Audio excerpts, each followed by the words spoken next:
All right, I want to talk a little bit about George Carlin's American Dream, a new two-part documentary co-directed by Michael Bonfiglio as well as Judd Apatow, which Yes, is sir. chronicling the life and career of the iconic stand-up comedian George Carlin. Art Carlin is a person whose comedy is often still cited by people today, especially in response to political events. But what do you think of this documentary, and is it befitting of his legacy? Did you get to catch it? Yes, I caught both parts.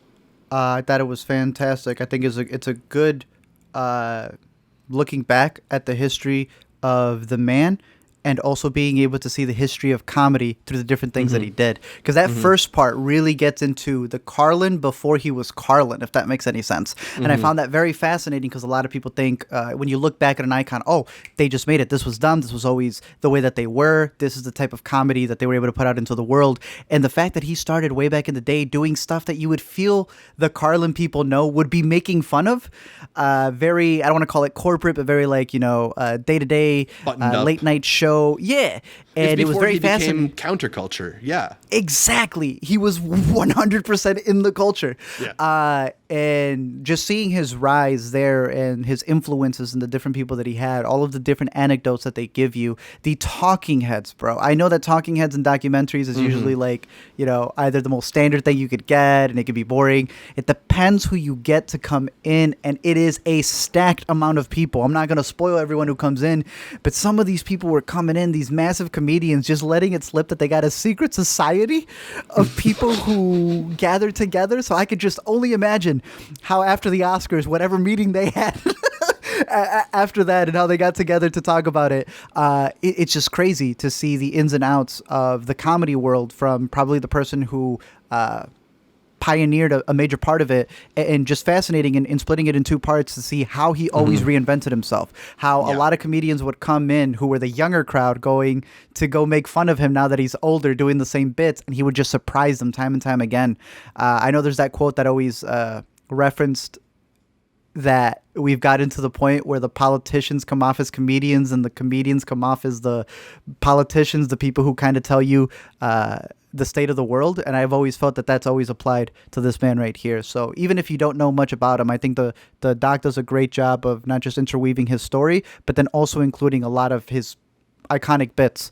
It's on HBO. I think a lot of his specials are on HBO as well. I'd say do yourself a favor, go check it out. George Carlin's American Dream. Yeah.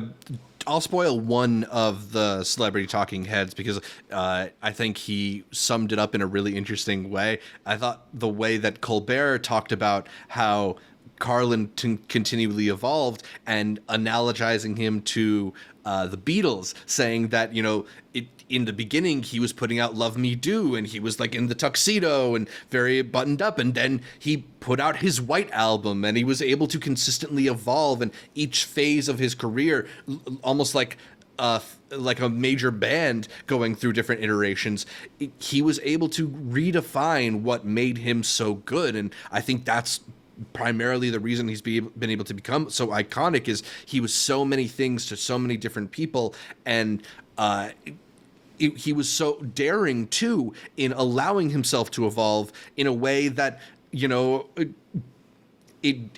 wasn't beholden to who his previous self was. He was constantly seeking what the most interesting next step could be, and he kept finding it. He really developed into quite an amazing artist of the stand-up form.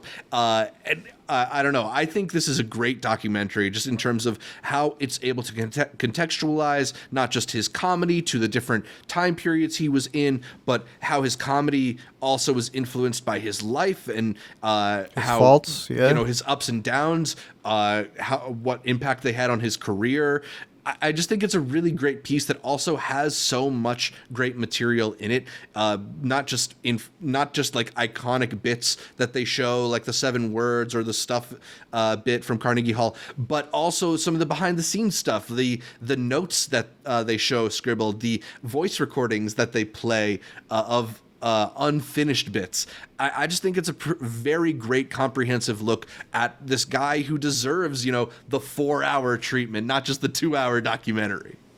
I've become a big fan of these two-parters, dude. I know Prime's got the upcoming Kids in the Hall doc. That's a two-parter. A lot of HBO docs have also done the two-parter treatment. I like the two-part thing because it's better than trying to make it a miniseries when you realize, like, all right, this doesn't need to be dragged out to like 5 hours. But two-parters make sense to me. Yeah. I'm cool. I'm also really into this phase of Judd Apatow. Like, maybe the comedies aren't quite hitting the same way, but the documentaries are excellent. Like, just full on pivot to making documentaries of iconic comedians. Because between this and the Larry Sanders one, like, I just, he's got a real talent for it. He clearly has like a huge reverence for these guys that shows Definitely through comes how through. he treats the material. And did you like the way that the documentary kind of placed itself in our current moment? Like, even though Carlin's been dead for several years, I think, the documentary is trying to make a case that he's prophetic about a lot of things that we're feeling right now. Yeah, I mean, I think they allowed him to speak for himself. I did not feel like they were trying to connect a through line to it too much. But I just feel that that's what his comedy's always been. I think that's why people are always sharing clips of him for the last couple of years, literally since his death. Even before that, there's you could pull up one of his bits and it would apply to something that's probably happening. So I think that's what makes him everlasting.